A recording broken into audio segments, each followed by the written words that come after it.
พี่น้องเอ้ยเนาะเปิดภาพมาเมื่อนี้สนิทกับอยู่เพื่อนทางน้องหน่อยน้องไม้เพื่อนพี่น้องเนาะก่อนอื่นก็กับทักทายสบายดีเด้อพ่อแม่FCสู่ผู้สู่คนนำบ่ว่าอยู่ภายในประเทศหรือต่างประเทศพี่น้องเนาะการยินดีข่าวสู่สองสนิทลาไต่เส้นเก่าเส้นเคยพี่น้องเอ้ยเนาะเมื่อนี้มาหอเพื่อนทั้งสานเพื่อนก็ได้มาพบมาเพาะทางครอบครัวเพื่อนพี่น้องเนาะได้สร้างใหม่นี่แหละเขาในเหือนแน่พี่น้องเป็นจำนวนหนึ่งแต่กับท่านตัวเทิงดอกเนาะแล้วก็บ่ท่านได้เพียงพ่อพี่น้องเอ้ยเนาะเนาะขอให้FC หรือว่าพ่อแม่สุขสุขคนเนาะปีใหม่นี้ขอให้พบพอแต่สิ่งดีๆเนาะประสบผลสำเร็จในหน้าที่การงานสุขสุขคนเด้อเนาะไปพี่น้องเอ้ยเนาะพาพ่อแม่ FC สู่ผู้สู่คนเนาะไปเบิ่งที่ว่าทางครอบครัวน้องหน่อยหรือว่าน้องไม้นี่แหละพี่น้องเอ้ยเนาะเป็นได้สร้างใหม่จำนวนหนึ่งเนาะไปย่างไปเลยพี่น้องเอ้ย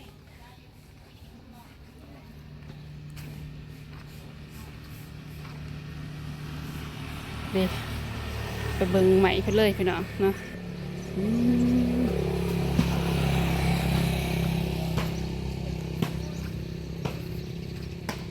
เดี๋ยวเพิ่นหาก็ลงไหวนี่แหละพี่น้องเนาะเพิ่นหาก็ลงไหวเลยว่าบ่ทันได้เอาตอนผาบที่ว่าเข้ามาส่งรถเข้ามาส่งไม้พี่น้องเอ้ยเนาะตอนนี้บ่ทันเอาผาบนั่นพี่น้องเอ้ยเนาะจักแผ่นนี่ใหม่ยังน้อนี่รอถาทาง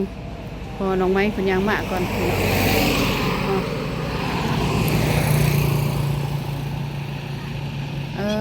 สบายดีเด้อแม่โดยแม่น้องไม้พี่น้องเอ้ยเนาะไม่ยังอันนี้แม่หูอยู่บ่แล้วไม่ได้ทำเพิ่น บ่ได้ถามเพิ่นบ่จากใหม่สั่งใหม่จะทำบ่เว้ยซื้อใหม่ถ้าพอน้องไม้มาพี่น้อง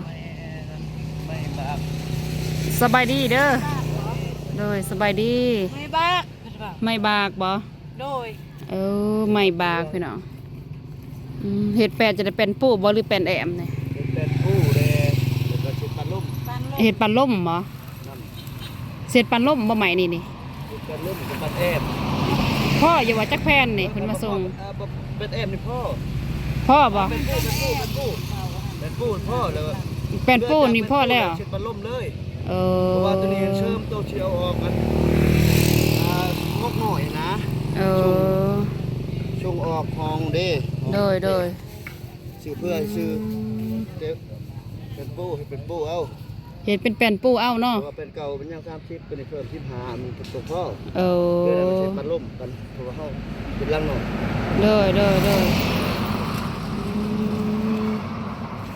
15แผ่นเนาะแผ่นพี่น้องเอ้ยไปแบกไปไว้อยู่เฮือนพุ่นแหละบ่ทันเอาภาพตอนที่ว่าเพิ่นมาส่งนั่นแหละพี่น้องเอ้ยเนาะเพิ่นได้สั่งจำนวนหนึ่งนี่แหละพี่น้องเนาะ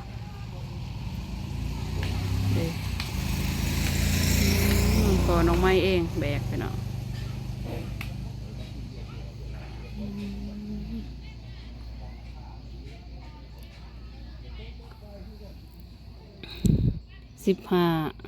15โตพี่น้องเอ้ยเนาะว่าสิเป็นเงินจำนวนเท่าใดเนาะกระโบโหพี่น้องเนาะรอถาถามทางพอน้องไม้เพิ่นเติมอีกพี่น้องเนาะที่ว่าเพิ่นซื้อใหม่นี่เบิดจักแสนหรือว่าเบิดจักล้านพี่น้องเนาะ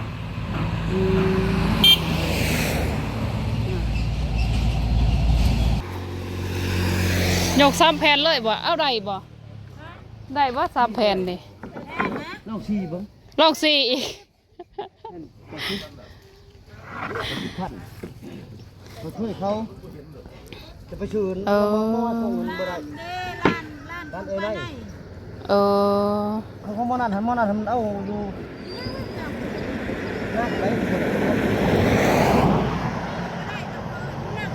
นักโพดได้ใส่ซ้ำๆ2แผ่นก็พอแห้งแล้วได้จะมาส่งใหม่โดยไปก่อนวะไปก่อนก็ได้ไปติเอาขึ้น10 บาทเดี๋ยวทางไม่ถึง นักเติบได้หลายโลเติบได้พี่น้อง ได้เคยไปท่านน่ะขึ้น เห็นบ่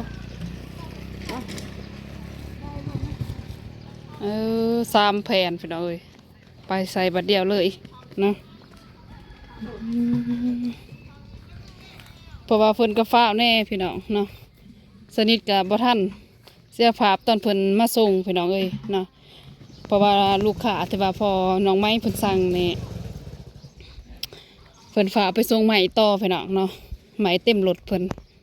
ไปส่งแถวเขตท่าแต้งนั่นแหละพี่น้องเอ้ยเนาะพี่น้องเอ้ย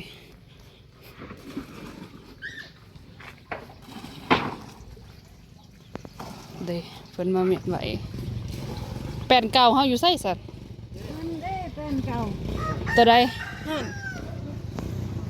นี่บ่ นี่เจ้าพัน อยู่นี่จักแผ่นสัตว์ 30ตัวเก่า ตัวเก่านี่30บ่ ที่ว่า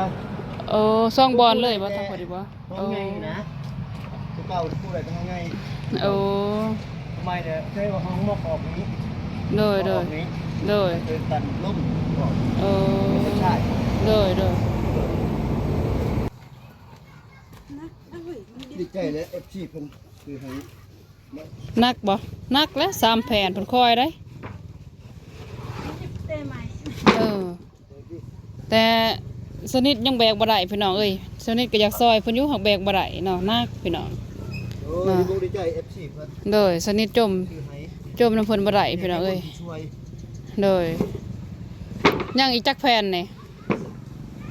ยังอยู่แฟน ยังหาแผ่นพอดีคนเบิดเลยเนาะเบิดเลยแล้วก็รวมทั้งหมด15แผ่นเพิ่นว่าไปคนต่ออีก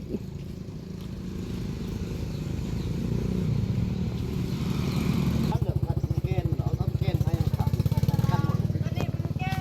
เกณฑ์เอาเกณฑ์เลย ปูพอดีแล้ว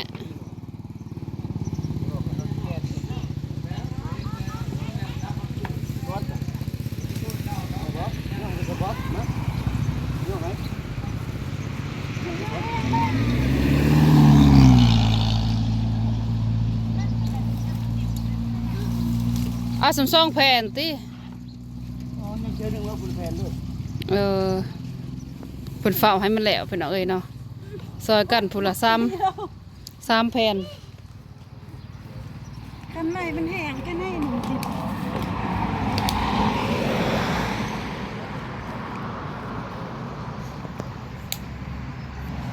ถ้าบอกกะคือท่านอยู่เนาะทางน้องไม้เพิ่นซอยพี่น้องเอ้ยเนาะน้องไม้เพิ่นกะเสือแบกได้บอกก็ซอยกันนี่แหละพี่น้องเอ้ยเนาะเพราะว่าน้องไม้เพิ่นก็ไปขายน้ำมันแล้วนะแล้วก็น้องน้อยเพิ่นก็นึ่งข้าวอยู่เพื่อนเนาะเลยมีแต่ทักพ่อกับแม่เพิ่นนี่แหละเนาะพี่น้องที่ว่าแบกซอยกันเนาะสนิทกับแบกบ่ได้พี่น้องใหม่นี่นักเติบเนาะเพราะว่าใหม่เพิ่นได้แหงได้พี่น้องเอ้ยสั่งเพิ่นมาใหม่ๆมันมาดเลยพี่น้องเนาะ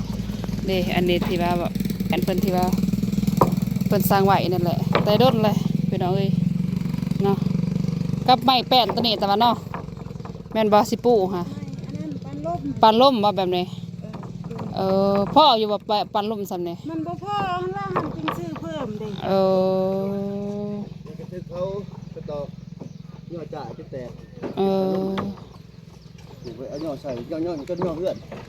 สวงย่อเฮือนเห็นบ่ ย่อเลือดมาเอาใช้จะมันไรบ่เห็น เพิ่นจับใส่ก็เลยแตกหย่อนพี่น้องเด้เพิ่นตอกก็ลายเติบได้แป้นเพิ่นตัวนี้ก็ได้เบิ่งจักแผ่น1 2 3 4 5 6แผ่นเนาะ6แผ่นสิบ่พอดอกพี่น้องเอ้ยเนาะ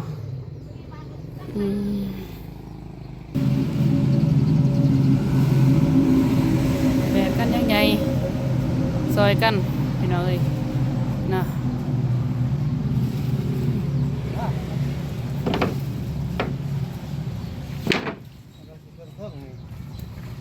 คนใดกระตอกกระปูมันเดี๋ยวมันเป็นยังมันไม่บากเรื่องคักมันหรอก ไม่บักเรื่องบ่นี่ มาบากเรื่อง เออ มาบอกกินนะ เมื่อยบ่ เมื่อย เมื่อย เมื่อยนักผอมเนาะ นักพร้อมคือ ทั้งนักและมันยังก็นัก ทั้งเมื่อยทั้งดีใจ เอา เมื่อยน้ำก็ดี ผู้ ใจ ใหญ่ใจบุญ น้ำนั่น เพิ่น แหละ ช่วย โดยพ่อบ่สั่งใหม่จักแผ่นนี่ นี่พ่อแล้วเป็นล่มกับเป็นแอมเป็นปูอยากได้ เป็นปูบ่ เป็นปู เป็นปูนี่เรียบร้อยแล้วแสดงว่าโอเคเนาะพ่อเป็นบ่ พ่อ พ่อ ปูกั พ่ บ อ เออ ไล่มกแม็กเลยเพื่อเลยนะ 15แผ่นบ่ ไล่เพิ่มเลือดใส่บรรลุมเวลาเขาสูงรับ โดย ลมปันชัย โดยแผ่นหนึงเท่าใดอ้าย เป็น190พัน แผ่นหนึง90,000บ่ โดย แผ่นหนึง 4 เมตรได้แปลว่าทางเม็ดต่างอันนี้แบบว่าค่าประจำหูกับเขา โดย เอามาส่งทั้งเพื่อนเลย เออ กับพี่น้องกับบ้านแมนนะ แบบเพิ่นก็อยากซอยแน่เนาะ ก็อยากซอยแด้เพราะว่ารถมันใต้มันก็ยุ่งรถมัน เออโดย เอา แผ่น มา แผ่นหนึง19,000หน่อย แผ่นหนึ่ง90,000 90,000โอ้90,000เพิ่นโอ้ยสนิทก็ว่าผิดบ่ถูก เงินจำนวนใดที่ว่าไปซื้อนี่ เอาเงินจำนวนเพิ่นช่วยเหลือว่าให้ซื้อห่วงช่างกะซีนั่นแหล้ว ห่วงสังกะสีค่ะ โดย จักล้านเพิ่นให้ตัวนั้นครับ ตัวนั้นเพิ่นให้2ล้าน150,000 2ล้าน150,000แต่ตอนนี้อ้ายฮักไปใส่ที่ว่าซื้อแป้น โดย เนาะ มันถึกล้าน ถือเท่าไรแป้นนี่ ล้าน 19แผ่นนี่ มันถึกแป้นหันถึกอยู่ล้านจะ50,000 40,000 40,000บ่ มันลดให้แต่ว่า50แต่มันล นั่ ด น ให้ เด้เพิ่นรุด โอ้จำนวนเต็มเป็น50เนาะ โดย เพิ่นลดให้อีก10,000พี่น้องเอ้ยบ่หลายดอกพี่น้องอื ถึกอยู่ ม ล้าน300,000จะ40,000 อ๋อ 50แต่เป็นปะ10 โดย เพิ่นเอาแต่เพียง40 โดย บ้านเพิ่นซอยอันเด้ ซอยเฮาอีกย้อนว่าทุกข์ยากให้แล้วเฮ็ดจังได๋ โดย เห็นพวกเฮาบ่มีเงินมีชาติ เอาจังสี่สรุปว่าเป็นปูนี่พูดโอเค กับไม้เก่าของอ้ายหั่นเนาะ นี่ โดยยังแต่เป็นแอบบ่บัดนี้ เป็นแอม ยังเป็นแอบน้ำเนาะ เป็นแอม เออ ลูกตากลูกตู้ช่างนี่แหล้วก็ยังอยู่แล้ว ลูกตังก็มีแล้วบ่ลูกตังลูกติงยังเนาะ ยังบ่ทันมียังลูกตังลูกติงอยู่ เอ ลูก อ ตั้งไม่นะเป็นแอมลูกตั้งลุงพ่อตู้ก็ยังกันได้ก็ยังกันได้นี่บ่ทันได้ครบ เขาได้ทางขึ้นเฮือนบ่ ทางเพื่อนเลย โอ้บัดเฮาจะคอยเฮ็ดน่ะเนาะเฮาได้แต่ว่าสิสำคัญก่อนเนาะ โดย ได้เป็นปูเป็นแอมสังกะสีแม่นก็ถือว่าอยากได้ประมาณ80หรือ90%พี่น้องเอ้ยเนาะแต่ตอนนี้เนาะทางพอน้องไม้เพิ่นก็ได้สร้างใหม่เนาะจำนวนที่ว่า15โต้เนาะ15แผ่นเขาเอิ้นพี่น้องเอ้ยเนาะ 15แผ่น เป็นจำนวนเงิน1ล้าน350,000แต่ว่าเพนลดให้พอน้องไม้40พี่น้องเนาะไปจำนวนเงินที่ว่าทางพ่อใหญ่ใจบุญ ได้บุญ เป็นฝากให้เนาะ นี่บ่ เคนนี่ไอเคนนี่ไอเคนนี่พี่น้องเอ้ยเนาะเพิ่นฝากซื้อแป้น พากันชื่อสังกะสีแต่ว่าชื่อแป้นเติมอีก ซื้อแป้นตื้อไปยันบ่พ่อ มันบ่พอเด้แบดปูยังบ่ทันพอ เอาแป้นปูก่อน ข้ามาส่งก็เอาเลย ไปยืมเงินเขาก็บ่มีเงินเด้เขาบ่ให้เด้เขาบ่มีเขาถูกมันจะเอาเงินตัวนั้นแหละชื่อก่อน เงินห่วงเพิ่นแล้วเอาซื้อก็ได้ เลยให้มันจุบเป็นฝ่ายเนาะ โดย โดยให้มันได้แป้น ใช่ โดยได้แป้นแล้วจังคอยหาสังกะสีต่ออีกเนาะ โดย โดยก็โอเคน้ำเพิ่นพี่น้องเอ้ยเนาะเพิ่นก็บริหารก็โอเคอยู่เนาะได้อยู่พี่น้อง ว่าบุญแล้วผู้ใหญ่ใจบุญเพิ่นช่วยไว้จังได๋ชื่อแป้นนี่เพิ่นสั่นก็สิยาก เล เพื่อย นเพิ่นมาส่งเฮาบ่ทันหมู่ก็ไปขายบ่อื่นเลย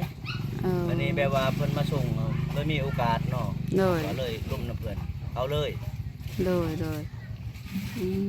พี่น้องเอ้ย แต่แม่นว่าสั่งก็จักสิได้จักสิบ่แล้วมันยังหึงอันนี้ บ่ บ่ มี มี ง ใจ บนี่แหละ มี ที่ งบ สั่งก็ได้ เลย อันนี้ไม่บ่ได้สั่งแบบว่าเขามาส่งแล้วก็เลยเอาเลย เอา แต่ว่าพี่น้องกันคือพี่น้องกันนั่นแหละแต่ว่า กับเพิ่นหันบ่ กับเพื่อนพี่น้องกัน เอา เลยเอาเลย เลยดีแล้วเนาะก็ถือว่าบุญเฮาแหละเนาะที่ว่าเพิ่นก็ซอยหลายอย่างนั่นแหละเพราะว่าเฮาก็บ่มีเด้อืม ดีใจทั้ง FC ทั้งผู้ใหญ่ใจบุญต่างประเทศแล้วก็ เลย ก็คันนี้แล้วก็เงินค่ำแล้วก็เก็บเนาะ แล้วก็พิมพ์ให้แล้วก็ที่ทางไลน์ เลย ที่เป็นเพื่อนมิตร เงินห่วงจำนวนทางฝ่ายบ่าวเจ็บเนาะ โดย ทางผู้ใหญ่เพิ่น ทางผู้ใหญ่ของเบาเจ็บเลย โดยและอายสิเริ่มเฮ็ดเลยบ่หรือว่าจังได เดี๋ยวนี้นี่สิล่มสร้างเพิ่นเอกมื้อนี้นี่สิไปล่มแนวว่ากันนี่ถึงที่ที่ช่องเนาะ ที่สอง ที่ ช่ ส อ อง ง เพิ่นว่า วั มี นที่ สาม สามเนาะอันนั้น แต่ว่าเลยไป สิมาเด้ สิมาเพิ่นว่านั้นนะ สืบโตอนะเฮ็ดโตอ สืบต่อเฮ็ดต่อแล้วอายสิปูเลยบ่ ตัวผู้นี่เพิ่นก็สิปูน้ำแล้วกบกับปูน้ำตัดหลัง ตัดลังก่อนแต่ว่า ก่อนแล้วจึงปลูก โอ้ตัดลังแบบโค้งหางเรียบร้อยแล้วก็จังมุ้งแล้วก็จังปูไปนั่นบ่ แบบ ปูก็จะไปยืนแค่ไปซีช่างใดแหละปูธรรมดาสิซื้อ เออ หั่นละเอียด แบบตอกปะเป็นคันแต่บ่ทันแล้วเบิดเนาะแบบซ้ำซากเพิ่นว่ามุ้งสังกะสีเรียบร้อย เรียบร้อย แล้วหลังคาจึงปลูกแบบหั่นนะ โดย ตัดหลัก ไปแล้วเนาะก็หรือว่าอ้ายได้จำนวนเงินฝากส่วนทางบ่เก็บบ่ซื้อใหม่นี่เนาะ โดย โดยจำนวนที่ว่า2ล้านหั่นบ่ โดย2ล้านนั่นแล้ว โดย แล้วก็ได้หักออกมาซื้อไม้เพราะว่าอยากไม้แปดมันบ่พอนะเป็นปูซะ โดย ฉันมันกันแบบว่าทันเนาะ โดย แบบว่า มันจน ต้น มั ท่านมีเงิน บ่ทั นะก็เลยก็ถึงเขามาส่งก็เลยคิดอยากให้มันจุกเบื้องเดียวเลยทั้งแปลนปูทั้งบันหลอกบันล่มมันจุกบันเลยชื่อว่างวดตัวนี้นะเงินจำนวน2ล้าน150,000แต่ได้ออกล้าน350,000 โอ้โดย ส่วนยังเรือสิเก็บไว้จังกะซี่แล้วบัดนี้ โดย ว่าไม้นี่จุบแล้ว ไม้แปดนี่จุบแล้วไม้แปดปูนี่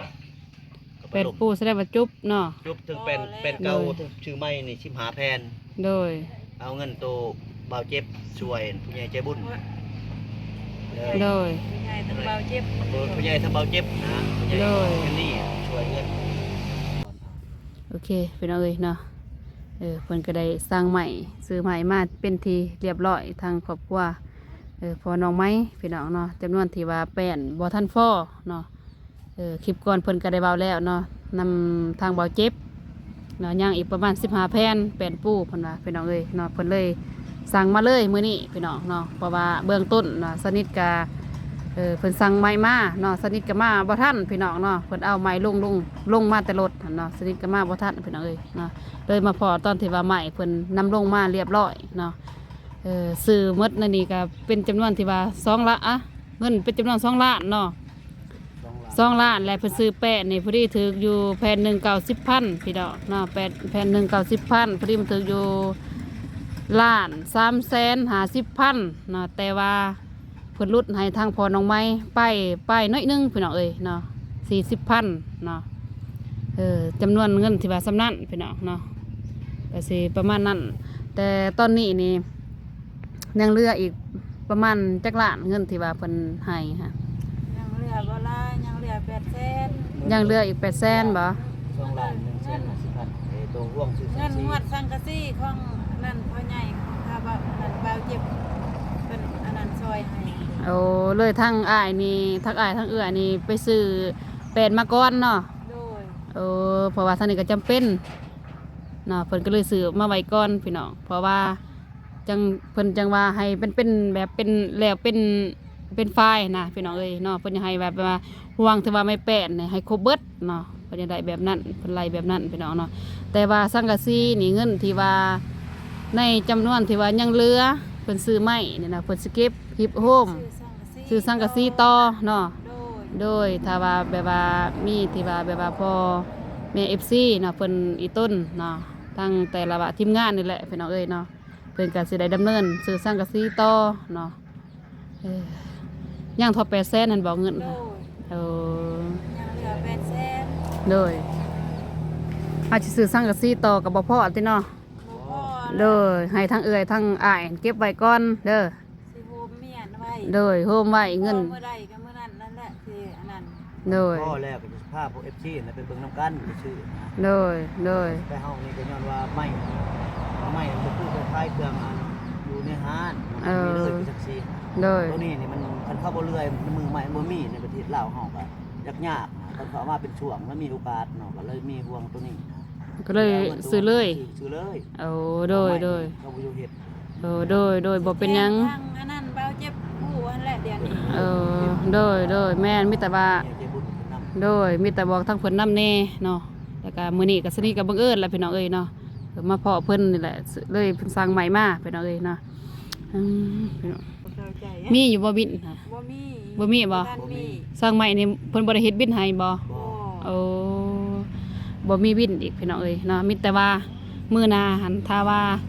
อ้ายหรือว่าเอื้อยเนาะไปสั่งสิ่งของที่ว่าแบบว่าเพิ่นใจบุญพ่อใหญ่เพิ่นใจบุญซื้อให้เนาะเป็นจำนวนที่ว่าสิเป็นไม้บ่หรือว่าเป็นสังกะสีบ่อุปกรณ์ที่ว่าอ้ายสินำมาเข้าใส่เฮือน เป็นจำนวนที่ว่าเงินเพิ่นให้เนาะเพิ่นซอยเรือให้มีบินทุกครั้งเด้อโดยบ่แม่นหยังดอกเนาะพี่น้องเอ้ยแบบว่าอยากให้มีหลักฐานแล้วก็อยากให้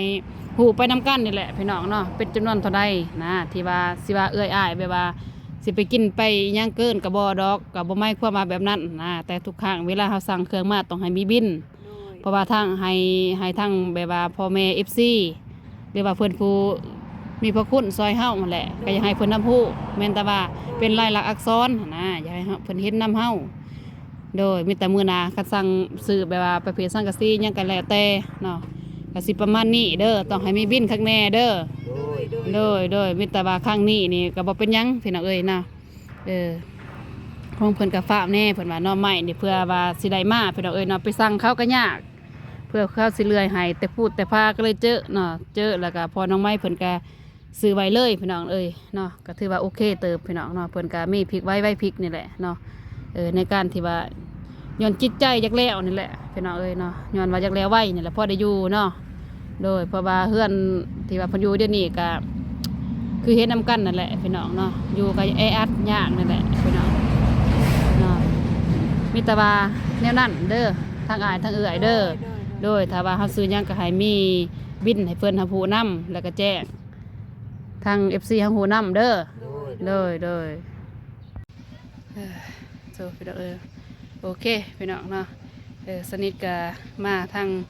ครอบครัวที่ว่าน้องไม้เนาะแล้วก็น้องน้อยเพิ่นพี่น้องเนาะมาตอนเช้าพี่น้องก็เลยว่าบ่ทันที่ว่าทางครอบครัวน้องไม้เพิ่นเนาะสั่งแป้นพี่น้องเนาะจำนวน15แผ่นเพิ่นว่าอยากให้แล้วเลยจำนวนที่ว่าแปลนปูนี่แหละอยากให้มันเต็มเลยเพิ่นว่าก็เลยฮักเอาห่วงที่ว่าพ่อใหญ่เพิ่นอันนี้นี่แหละให้มาพี่น้องเนาะเพิ่นก็ยังลายอยู่ลายเติบพี่น้องเนาะคือทางกลางลังสนิทแหละพี่น้องเนาะสังกะสีก็ยังเป็ดแอบยังก็ยังพี่น้องเนาะอัปเดตเทือนเพิ่นพี่น้องเนาะยังบ่ทันมีการเคลื่อนไหวนี่แหละเนาะเพิ่นยังคนเขียวหาเงินหาคำฮีโพเงินคำนี่แหละทางครอบครัวน้องไม้เพิ่นกะพี่น้องเนาะก่อนอื่นกะขอบมกขอบใจเด้อเนาะพ่อแม่FC สู่ครูสู่โคเนาะปีใหม่นี่ขอให้มีแต่สุขภาพแข็งแรงเนาะความเจ็บยาสุดใดความไข้ยาสมีหาเงินหาคำก็ขอให้เฮงปังๆพี่น้องเนาะพี่น้องสำหรับคลิปนี้เนาะสนิทกับบ่มีหยังหลายเนาะมีแต่ว่ามาอัปเดตน้องนุ่งเพิ่นนี่แหละพี่น้องเนาะสำหรับคลิปนี้เนาะพี่น้องตอนนี้เกิดสิได้จบคลิปไปเพียงเท่านี้พี่น้องพบพอกันใหม่ในคลิปต่อไปสำหรับคลิปนี้ขอกล่าวคำว่าสบายดีพี่น้องเนาะบ๊ายบาย